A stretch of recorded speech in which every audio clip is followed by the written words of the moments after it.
kalau kita personal gereja karismatik atau gereja apa pendetanya, kalau mau kita bongkar juga ada setiap di gereja ada kekurangan itu karena para pendeta atau para Romo juga ada Bentar, membawa Bu Dora, saya masalah. bawa personal itu di mana? Tunggu Saya nggak dulu, sepupu orang, dulu, loh. Bu. Jangan dipotong, Bu.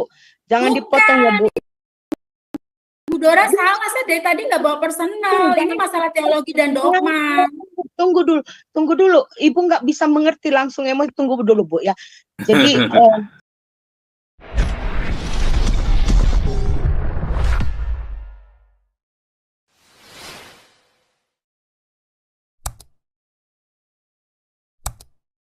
tambah seru nih ya. Oke, lanjut. Pak Ya, Binsar. salam, selamat malam Pak Paul. Selamat malam, Pak Binsar. Waduh, kok jantung saya deg-degan ya. Emak-emak ternyata lebih seru daripada bapak-bapak dia. Paul, suaranya nggak bagus. Siapa? Suaranya berbet suaranya. Suara saya. Iya. Nggak bagus. Suaranya nggak bagus. Nggak bagus. Kayak Gue tumbar berpet emang kenal pot. Aduh, ada Pak kendala ya. Binsar mirip Jibril nih suaranya. Ya, tapi nggak apa-apa lah, daripada turun belajar bisa jadi lama saya mau bicara. Nggak dengar, bener. Suaranya nggak kedengeran Bapak. nggak jelas, suaranya nggak jelas. Suaranya nggak jelas.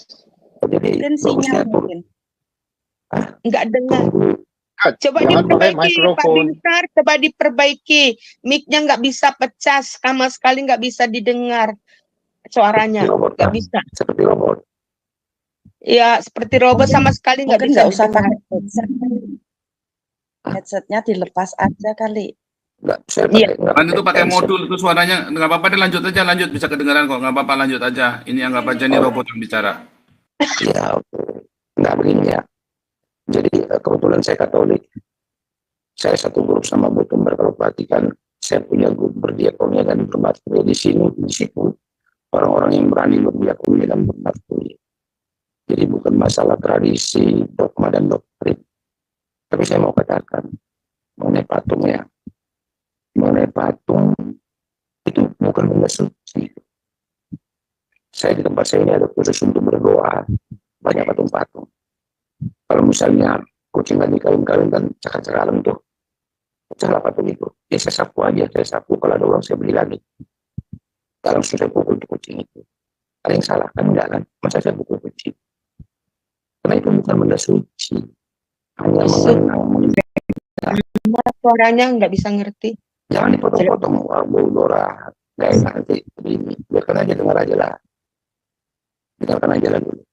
Jadi, dalam doa itu pun, doa Maria, doa Rosario, penutup doa kami itu adalah, Tuhan Yesus, kasihanilah kami.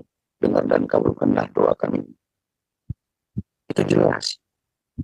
Nah, pertanyaannya adalah, apakah kita berani mengimplementasikan perintah Tuhan itu? Kan banyak perintahnya itu. Dari semua perintah-perintah itu kan disatukan menjadi kasih. Gitu loh. Jadi, di sana benar, di sini pun nggak salah.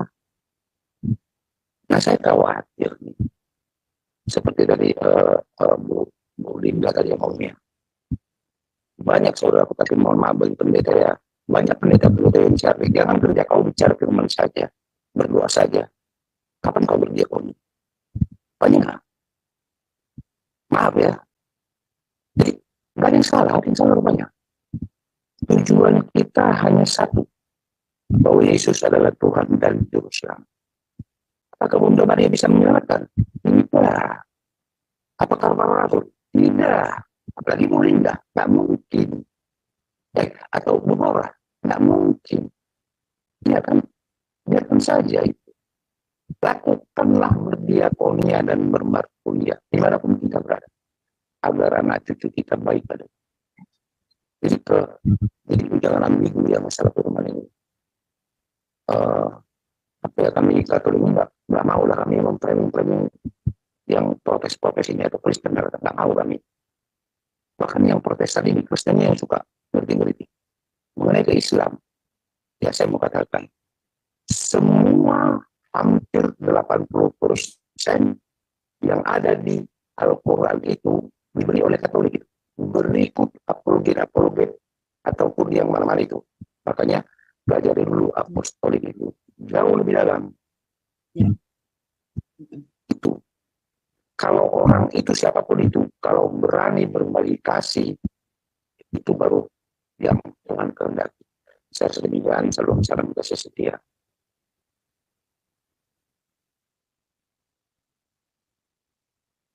Ya. Ya, lanjut. Ini siapa nih, perut buncit? Iya, malam Pak. Pak ulat bulu ya. Iya, kalau saya apa ya, kan poinnya adalah kita menceritakan melihat cinta kasihnya si Paus ini, bukan masalah dogma. Karena saya melihat Ya. dogma itu seperti kita motong sebuah cerita. Jadi saya agak paham nih, oh dulu sebelum zamannya Yesus, Yehova, kemudian Yesus lahir di dunia. Dia masa itu manusia. Kemudian dia mati, bangkit, kembali, naik ke atas, jadi tubuh kemuliaannya dia. Lah kita mau motong cerita di mana nih? Kalau kita motong cerita waktu Yesus itu hidup, oh Yesus itu manusia. Kalau kita motong ceritanya sekarang, oh Yesus itu bukan manusia, Yesus itu Bapa. Misalkan kayak gitu, Yesus itu roh, bukan manusia. Lah, jadi yang disalib itu Bapa. Bingung lagi kan kita, karena kita motong sebuah cerita. Ceritanya itu dipotong, akhirnya kita nggak mengerti urutan cerita itu. Jadi saya mungkin berusaha memahami, mungkin orang itu melihat cinta kasihnya seorang Bunda Maria yang begitu tulus, dia melihat seperti itu. Seperti itu. Jadi kita jangan motong sebuah cerita, motong urutan waktunya. Jadi kita salah paham. Maka, ya kan? Nah, tapi kalau orang RT seberang ini nggak jelas urutan ceritanya, dia nanti beginilah. Wah, Al-Aqsa itu inilah, tapi dibangunnya kapan? Urutan ceritanya mereka salah, lompat-lompat dan mereka bikin cerita sendiri. Masa mereka bisa bikin cerita yang ditulis sama orang Yahudi ini dirubah lagi sama mereka. Mereka urutan waktunya juga salah. Nah, saya melihat dogma itu adalah suatu perspektif aja. Kita motong ceritanya di sebelah mana. Tapi yang kita mau lihat, ya, motongnya di mana? Jadilah itu, betul. Ya, jadi saya zamannya kapan, motongnya di mana, konteksnya lagi apa, jadilah kemudian diduplikasi ke seluruh dunia. Itu loh yang saya tekankan tadi. Ya, jadi kita, jadi saya melihat justru yang kita lihat adalah kasihnya si Paus ini datang. Ya kan dia bahkan sampai untuk mendamaikan aja, sampai mencium kaki loh, coba dia merendahkan dirinya. Mencium kaki, udahlah berdamai. Tapi apakah kita akan menindaklanjuti kasih itu? Apa jangan-jangan yang Kristennya enggak, Katoliknya melanjutkan. Dia melakukan cinta kasih itu, kan semuanya itu hanya ritual-ritual aja. Yang penting cinta kasih itu. Itu loh maksud saya. Jadi kalau itu setuju saya Pak Pro Buncit. Untuk mengapakan cinta kasih itu. Iya, jadi kita sekarang setelah Paus ini datang, kita udah ada tonggak ini, kita mau ngapain habis ini berikutnya? Diam aja atau apa? Karena kan kita tahu nih kalau saya lihat ini resesi ekonomi, utang negara dan ini. Nah, ini kita mau ngapain nih? Mulai nanti ribut, kejahatan dan semuanya itu bagaimana? Karena kalau kita gimana ya, kalau kita ada kasih, ini loh kan Paus itu kan menunjukkan kasihnya ya. Karena dia saking menunjukkan kasihnya, dia itu nggak takut mati gitu loh maksudnya. Dia mau mengorbankan dirinya. Karena kasih itu, jadi orang peduli. Itu awalnya gitu loh maksudnya. Orang peduli, orang berkarya, orang mencipta, tidak merusak. Awalnya dari situ, karena kepedulian itu. Ini kan sampai sama kasus yang kematian dokter itu kan karena nggak ada yang peduli, orang tuanya nggak peduli, dia sakit pinggangnya, udah ke dokter psikiatri juga nggak peduli, dia punya ini nggak ada yang peduli. Nah kita kan dari kasih itu kita peduli, tapi kita jangan bodoh, karena kasih kita kadang-kadang bodoh, kasihan jadinya. Nah jadi jadi lupa saya. Jadi karena kasih itu nggak takut mati dia, kamu nggak usah repot-repot. Saya kalau kita mengasihi keluarga kita demi keluarga kita kan kita juga nggak takut kita akan melindungi keluarga kita akan berbuat yang terbaik untuk keluarga kita. Nah seperti itu makanya awalnya kan makanya dari kasih itu awal mulanya kasih itu dari kasih itu turun ke bawah semuanya, kepedulian, berkarya, mencipta, membuat sesuatunya indah. Mungkin orang Katolik itu dia berseni, ini, jadi mereka seperti itu. Toh doanya Maria juga ngambil dari ayat Alkitab juga. Jadi nggak masalah, karena mereka motong ceritanya di mana, kita motong ceritanya di mana, sebuah perspektif aja. Tapi intinya kasih itu, jadi kita nggak terlalu masalah. Kita kan sama mereka kasihnya sama. Ya sudah, itu aja sih kalau saya bilang sih. Itu aja Pak, lanjut dulu. Iya Pak, jangan-jangan nanti yang jadi 5 gadis pintar itu orang Katolik, yang jadi 5 gadis bodoh itu jangan-jangan orang Kristen yang nggak punya buli-buli minyak. Iya, gitu. Bisa jadi kan, karena kita melihat kekristenan sekarang itu seperti itu.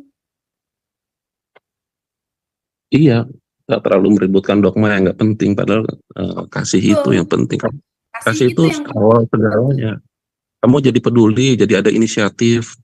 Saya harus ngapainnya, tapi kita nggak bodoh. Kita bisa berpikir, oh begini ya, oh begitu ya. Kalau nggak ngapain Paus sih repot-repot datang ke Indonesia? Buat apa dia repot-repot? Jadi punya kasih itu. Dia mau datang, saya juga nggak ngerti kenapa dia datang ke Indonesia. Gitu loh. Padahal dia datang kan bukan cuma untuk Katolik doang, dia datang untuk semua umat manusia. Karena dia ada orang melihat cinta kasihnya itu, orang dari semua suku, semua agama melihat itu semua, dia merasakan. Karena dia merasakan, orang terenyuh hatinya kan. Jadi ada sesuatu yang menggerakkan gitu loh. Menurut saya sih begitu. Kalau kalau kita nggak ada cinta kasih itu, ya buat apa sih? Ya itulah saya lihat kalau gereja kan. Kalau jemaatnya banyak, uangnya banyak, oh, haleluya, haleluya, kan gitu. Kalau jemaatnya miskin, haleluya, kan gitu. Nah, benar Ya sekali. gitu lah. Ya jadi kita mungkin suka itulah apa, dogma itu menurut saya kita motong ceritanya dari sudut pandang yang berbeda aja. Kita motong ceritanya waktu Yesus masih manusia, kita motong ceritanya waktu dia udah buku kemuliaannya di atas. Kita motong ceritanya di mana? Nah, itu menurut saya sih dogma itu kayak perspektif aja. Jadi kita nggak perlu merebutkan dogma, tapi ya cinta kasihnya kan kita sudah diajarkan seperti itu. Ya kita harus kerjakan, jangan cuma diam aja gitu. Coba kalau ya kita contoh lah nih Pak Paul inilah, ya kan dia tahu harus mau ngapain, tap dia tahu, tapi dia juga nggak bodoh gitu loh maksud saya. Tapi kita juga jangan bodoh juga gitu. Gitu aja Bu, lanjut dulu.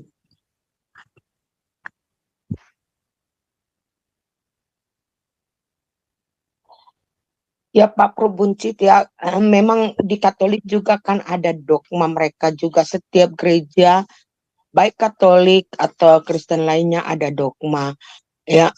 Tapi yang kita bisa lihat di sini perbedaan memang Paus yang sekarang ini banyak menggambarkan, mengaplikasikan tentang cinta kasih itu, yang sebelumnya kan Katolik belum pernah seperti itu. Makanya di gereja Katolik juga kan ada perdebatan di antara mereka sendiri ya, bagaimana tentang Pak dogma juga ya Pak Probuncit. Ya Nah, kayak di sini ya Sinwar lah Bu, dia kan nggak mau mati dia minta iya, perlindungan. iya, Ada kasihnya, takut benar. mati dia. Benar.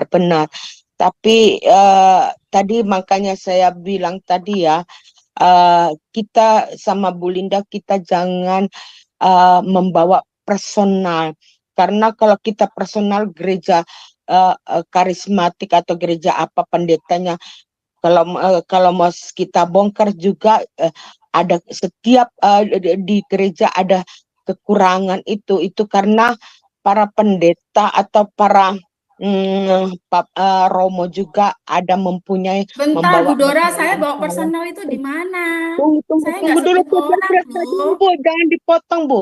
Jangan dipotong ya, Bu. Bu Dora salah, saya dari tadi nggak bawa personal. Ini masalah teologi dan dogma. Tunggu dulu. Ibu nggak bisa mengerti langsung emosi. Tunggu dulu, Bu ya. Jadi, Sebentar. iya, jangan emosi. Ibu dengar dulu penjelasan saya ya. Kita nggak membawa personal itu, tapi kan Yang mana personalnya siapa? Personal siapa yang saya Bentar, Bu Linda, ini biar sebutkan? Bu Dora selesaikan. Pokoknya kita jangan ke personal ya, kita lanjut Iya, topiknya adalah benar. tentang ini ya, Iya, Istiqlal dilupakan. iya. Jadi jangan sampai Jadi, kita nanti ribut sendiri.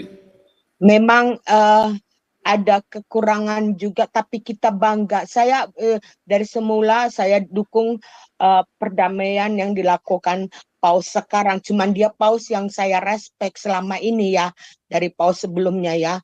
Bahkan dia yang mengatakan meminta maaf akan penyelewengan beberapa firman Tuhan itu ya. Jadi kalau mengenai dogma setiap gereja baik Katolik mereka mempunyai kekurangan dogma. Jadi bagi saya kita introspeksilah, jangan bukan karena dogma, akan firman Tuhan itu seperti yang kita dengar,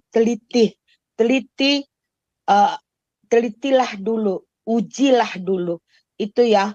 Jadi saya bukan mau memuji Katolik atau menjelekkan Katolik dalam hal ini ya, tapi ada beberapa yang kurang respect bagi saya ya di dalam dogma mereka. Ya, Gitu. nggak apa-apa.